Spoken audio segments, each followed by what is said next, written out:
dengan PBG. Pertama kita login dulu, klik masuk, kita masukkan alamat emailnya,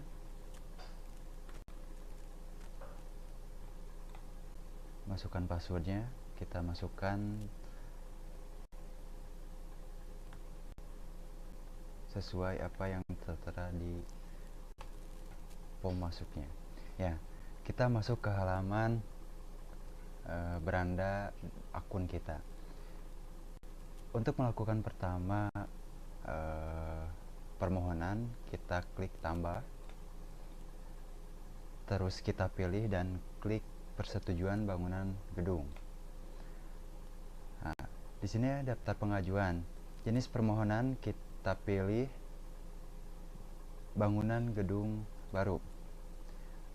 Fungsi bangunan kita klik pilih fungsi hunian. Jenis bangunannya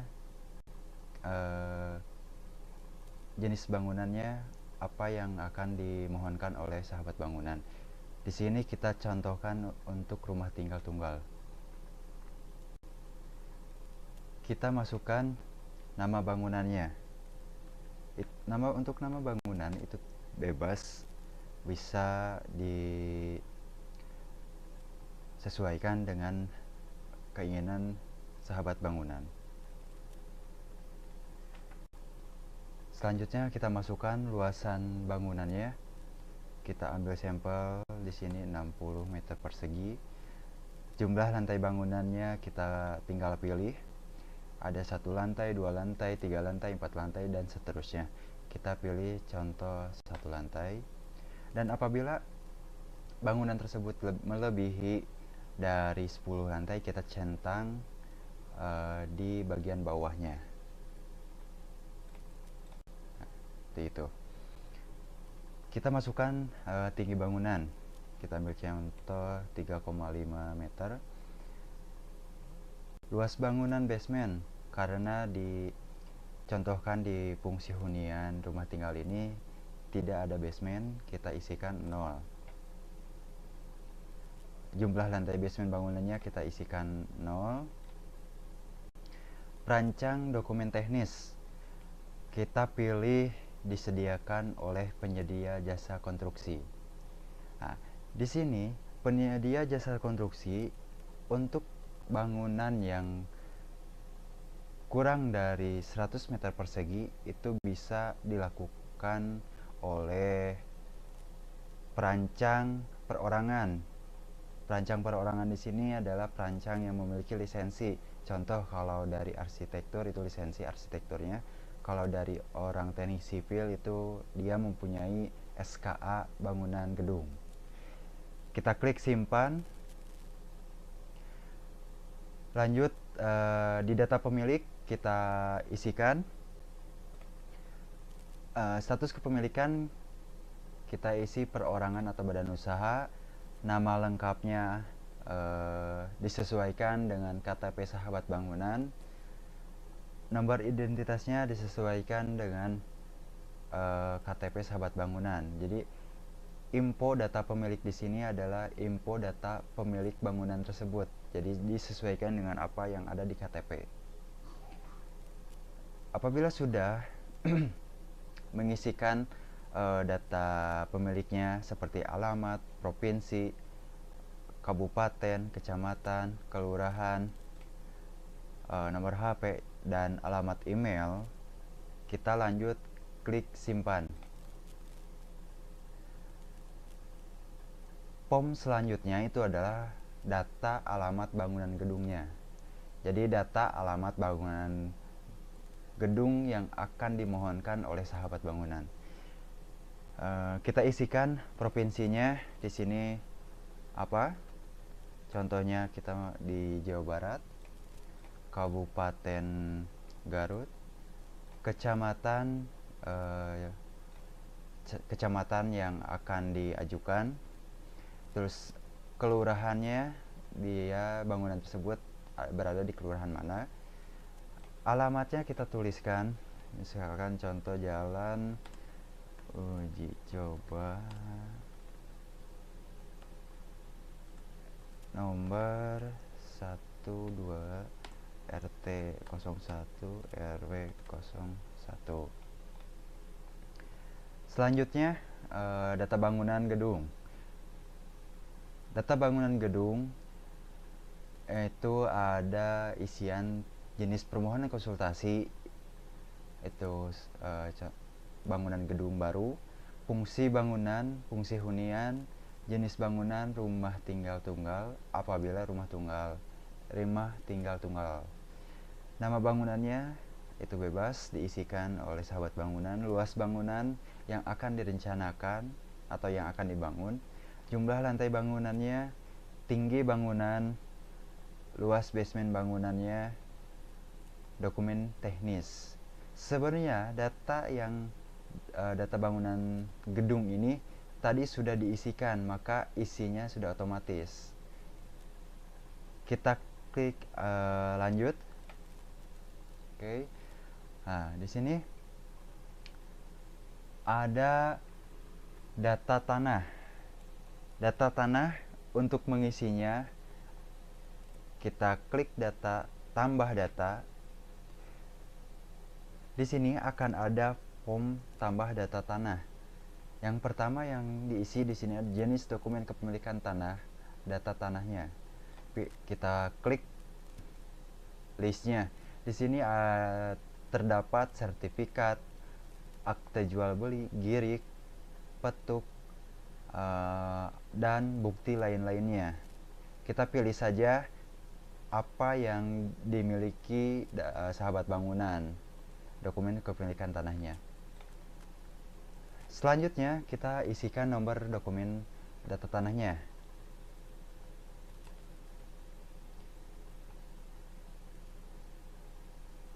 Terus kita isi tanggal terbit dokumennya. Dokumen di sini berarti sertifikatnya. Kita isikan luas tanahnya. Kita pilih hak kepemilikan atas tanahnya. Di sini kita ada pilihannya: hak milik, hak pakai, hak pengelolaan, hak guna bangunan, hak guna usaha, hak wakaf. Sahabat bangunan bisa dilihat dari jenis sertifikat tersebut. Sahabat bangunan tinggal buka di cover, biasanya itu sudah terlihat apakah itu sertifikatnya jenisnya hak milik, hak pakai, hak pengelolaan, hak guna bangunan, hak guna usaha, atau hak guna wakaf. Kita isikan nama pemilik hak atas tanahnya.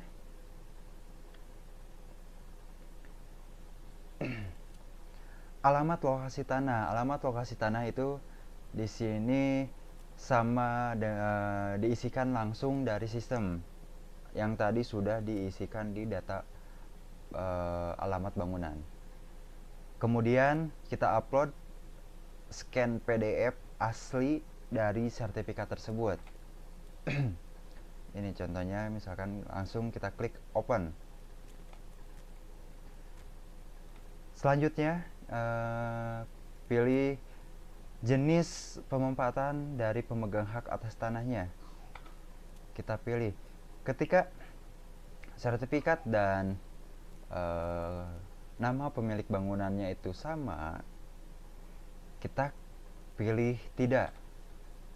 Sedangkan apabila sertifikat dan nama pemilik bangunannya itu berbeda, kita pilih ya. Dipilih ya, itu akan ada muncul dokumen untuk izin pemanfaatannya. Kita masukkan nomor dokumen izin pemanfaatannya,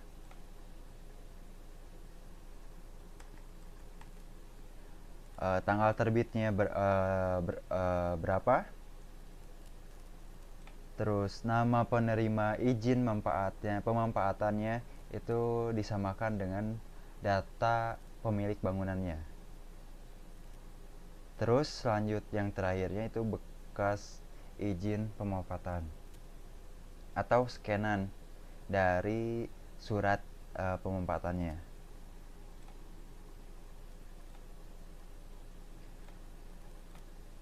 Kita simpan.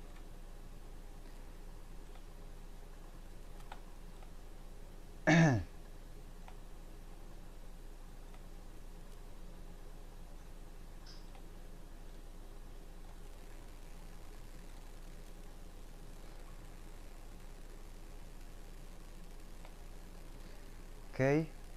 kita langsung ke data teknis tanahnya. Di data teknis tanah itu ada dua pilihan, dua uploadan yang harus sahabat bangunan upload. Yang pertama itu gambar batas tanah yang dikuasai, termasuk gambar bangunan gedung yang sudah ada atau existing pada area atau persil yang akan dibangun.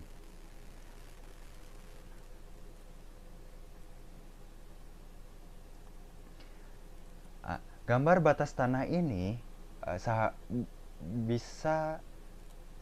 sahabat bangunan bisa didapatkan dari dua cara, yaitu dari hasil ukur BPN atau dari hasil ukur sahabat bangunan permohonan ke penyedia jasa. Kita klik untuk upload datanya, scanan asli dari gambar tersebut. Yang selanjutnya, nomor 2, data teknis tanahnya.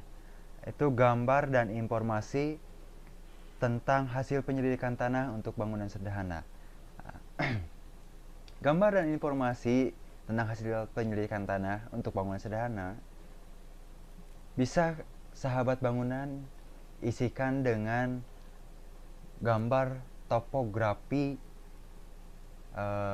keadaan tanah dari sahabat bangunan yang akan bangun, dan informasinya bisa sahabat bangunan jelaskan dengan uraian. Kita klik untuk uploadnya,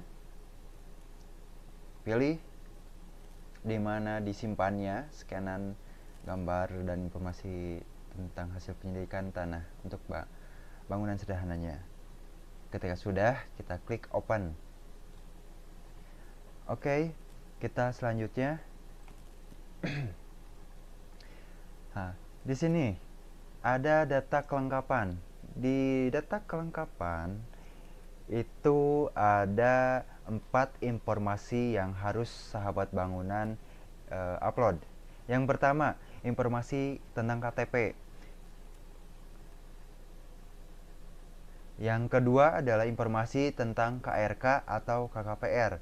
KRK atau KKPR ini adalah informasi tentang pemanfaatan ruang. Itu sahabat bangunan bisa konsultasikan ke bidang tata ruang. Yang ketiga, surat perjanjian pemanfaatan tanah antara pemilik tanah dan pemilik bangunan gedung. Di sini apabila dalam hal pemilik tanah itu bukan pemilik bangunan, jadi nama pemilik tanah dan nama pemilik bangunan itu berbeda, maka sahabat bangunan harus menguploadkan informasi tentang surat perjanjian pemanfaatan tanah. Informasi yang terakhir di data umum, sahabat bangunan untuk mengupload data penyedia jasa perencananya. Yang tadi bisa badan usaha atau perorangan, atau arsitek yang berlisensi. Kita klik selanjutnya.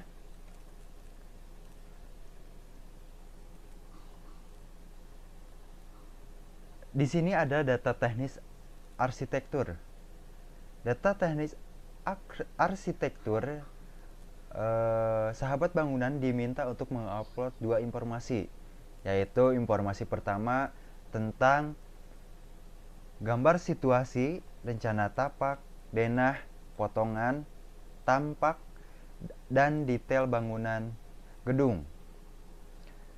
Di sini gambar-gambar gambar-gambar yang ada di keterangannya dijadikan satu PDF, nanti diupload sesuai berkasnya. Informasi yang kedua itu tentang spesifikasi teknis. Spesifikasi teknis ini memuat informasi tentang jenis, tipe, karakteristik material atau bahan yang digunakan secara detail dan menyeluruh untuk komponen-komponen arsitektur. Tabel selanjutnya itu adalah tabel data teknis struktur. Data teknis struktur itu ada 3 informasi yang perlu sahabat bangunan upload. Yang pertama, perhitungan struktur sederhana, bangunan rencana pondasi, gambar rencana pondasi, gambar rencana basement, gambar rencana kolom, gambar rencana balok, gambar rencana plat lantai, dan gambar rencana rangka atap, serta penutup dan komponen gedung lainnya. Nah, di sini gambar rencana basement tidak perlu diinformasikan apabila sahabat bangunan tidak memiliki atau tidak akan merencanakan bangunan basement. Dalam hal bangunan gedung dari lebih dari satu lantai, maka sahabat bangunan harus melengkapi gambar rencana tangga dan gambar rencana plat lantai. Informasi yang selanjutnya atau informasi yang kedua dari tabel data teknis struktur yaitu gambar detail struktur. Gambar detail struktur. Gambar detail struktur itu menampilkan informasi tentang detail-detail struktur yang akan direncanakan. Contohnya informasi tentang detail struktur pondasi, detail struktur kolom, balok, plat lantai, tangga, rangka atap, penutup, dan komponen gedung lainnya. Informasi yang terakhir dari tabel teknis struktur yaitu spesifikasi teknis. Spesifikasi teknis ini adalah jadi informasi yang menyampaikan jenis, tipe, dan karakteristik material atau bahan yang akan digunakan dalam struktur bangunan tersebut. Kita klik selanjutnya.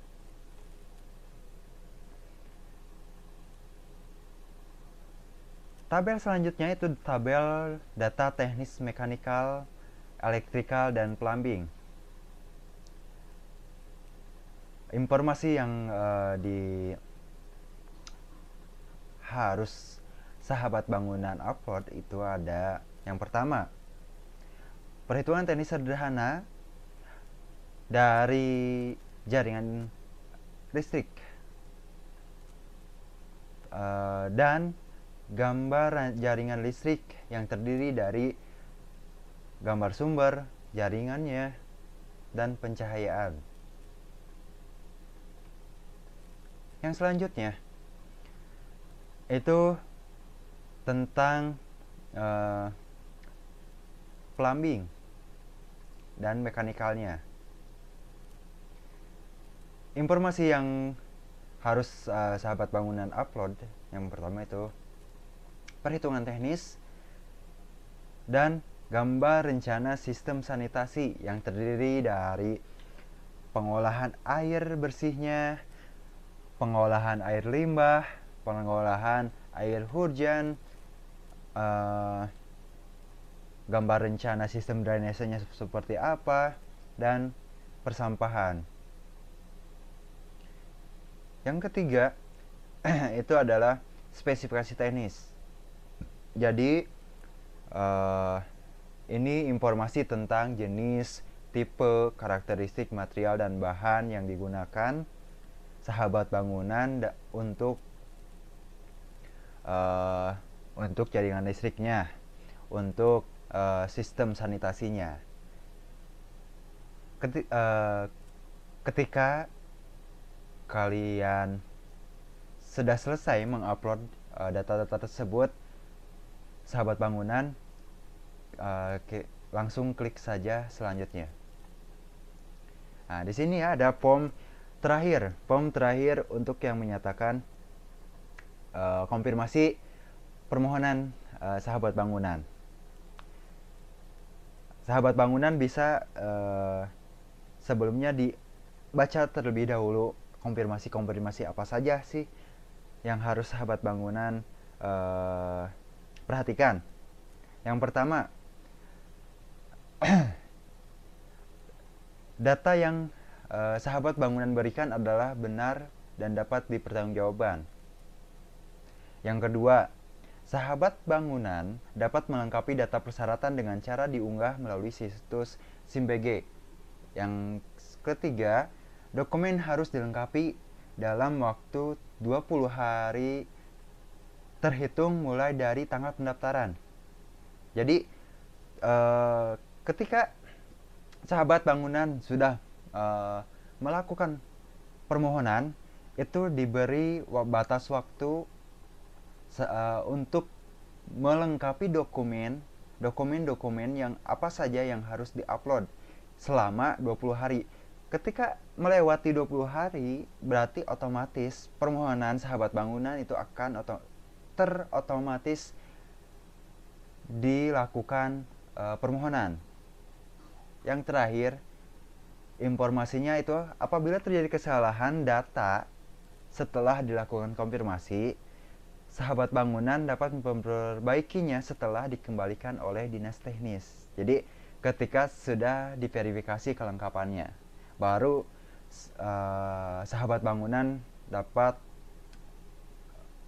memperbaiki kesalahan data tersebut. Yang selanjutnya adalah konfirmasi persetujuan sahabat bangunan yang harus dinyatakan. Yang pertama itu seluruh data dalam berkas atau dokumen yang telah sahabat bangunan unggah dan isi serta sahabat bangunan sampaikan adalah benar. Data yang sahabat bangunan berikan tunduk pada peraturan perundang-undangan. Selanjutnya, apabila di kemudian hari terjadi kesalahan terhadap data yang sahabat bangunan sampaikan, maka sahabat bangunan bersedia menerima sanksi sesuai peraturan perundang-undangan.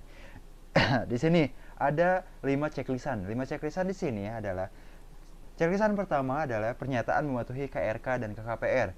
Pernyataan menggunakan pelaksanaan konstruksi, pernyataan menggunakan pengawas atau manajemen konstruksi bersertifikat, pernyataan bahwa tanah tidak dalam status sengketa. Yang terakhir adalah pernyataan memenuhi ketentuan pokok tahan gempa. Jadi di sini checklistan yang sahabat bangunan checklist yang wajib itu adalah ada 3 ya. Yang checklistan pertama pernyataan mematuhi KRK itu harus sahabat bangunan checklist. Yang kedua checklistan pernyataan bahwa tanah tidak dalam sengketa. Yang ketiga checklistan pernyataan memenuhi ketentuan pokok tahan gempa. Di sini ada checklistan opsional atau checklistan pilihan. Jadi dipilih apabila sahabat bangunan menggunakan pelaksana konstruksi dalam melaksanakan pelaksanaan pembangunannya. Itu harus diceklis sama sahabat bangunan. Yang selanjutnya checklistan yang opsional itu apabila sahabat bangunan menggunakan pengawas atau manajemen konstruksi yang bersertifikat dalam mengawasi progres pekerjaan pembangunannya. Ketika sudah selesai, sahabat bangunan bisa tekan checklist jika setuju. Ya, kita tekan checklist setuju. Di sini sahabat bangunan harus pintar. Ketika data yang dimohonkan oleh sahabat bangunan masih belum ada data yang diupload atau masih ada perbaikan-perbaikan, dikasih waktu 20 hari. Jadi sahabat bangunan jangan dulu untuk mengklik simpan. Karena setelah sahabat bangunan itu mengklik simpan, otomatis permohonan tersebut tidak akan bisa diedit oleh sahabat bangunan atau tidak bisa diperbaiki kalau ada data-data yang harus diperbaiki. Ketika permohonannya itu sudah lengkap, maka sahabat bangunan tinggal mengklik simpan saja. Mengklik simpan, klik simpan, diklik saja. Ya, ketika klik simpan, nanti di halaman beranda, kita kembali ke halaman beranda. Nah, di sini di halaman beranda itu akan ada tabel proses dari permohonan-permohonan kita. Contoh di sini tabelnya ada nomor, ada nama pemilik, jenis permohonan, nomor registernya, lokasi bangunannya, status permohonannya. Nah, di sini sahabat bangunan tinggal mengecek tiap hari atau mengecek intens segimana sih proses permohonan sahabat bangunan yang telah dimohonkan. Nah, di sini akan ada statusnya.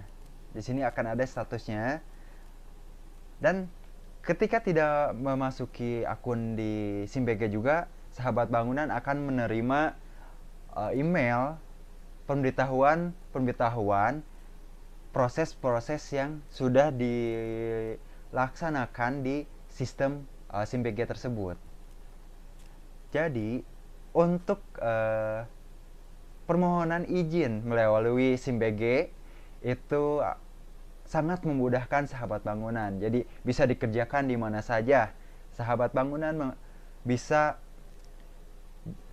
dikerjakan walaupun jauh ke dinas teknisnya. Jadi sahabat bangunan tidak perlu datang ke kantor. Ya, dari sini sahabat bangunan sudah melakukan permohonan PBG untuk bangunan hunian.